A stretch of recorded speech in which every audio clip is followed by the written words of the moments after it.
Bacaan dari surat Rasul Paulus kepada jemaat di Roma. Saudara-saudara, bagi mereka yang ada dalam Kristus Yesus, tidak ada penghukuman. Roh yang memberi hidup telah memerdekakan kalian dalam Kristus dari hukum dosa dan hukum maut.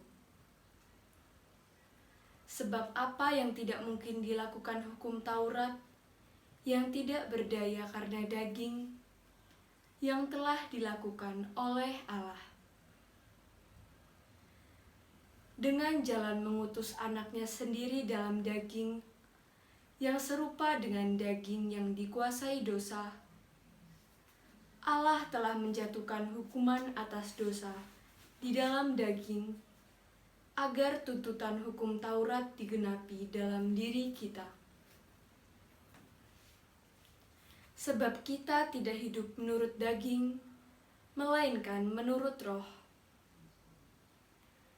Sebab mereka yang hidup menurut daging memikirkan hal-hal yang dari daging,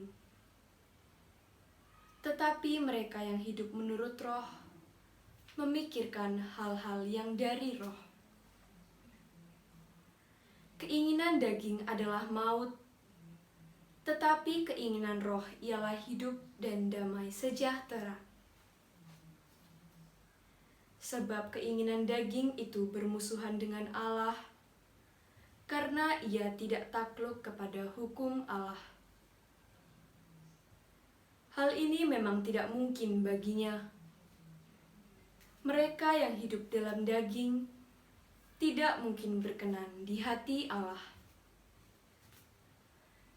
Tetapi kalian tidak hidup di dalam daging, melainkan dalam Roh, kalau Roh Allah memang tanggal dalam dirimu.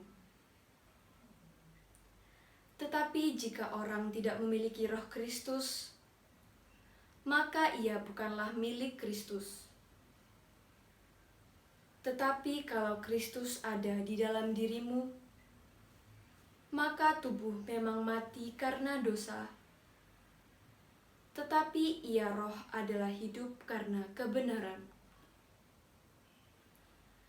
Dan jika Roh Allah yang membangkitkan Yesus dari alam maut diam di dalam dirimu, maka ia yang telah membangkitkan Kristus dari antara orang mati akan menghidupkan juga tubuhmu yang fana oleh Roh-Nya yang diam dalam dirimu. Demikianlah sabda Tuhan. Syukur kepada Allah.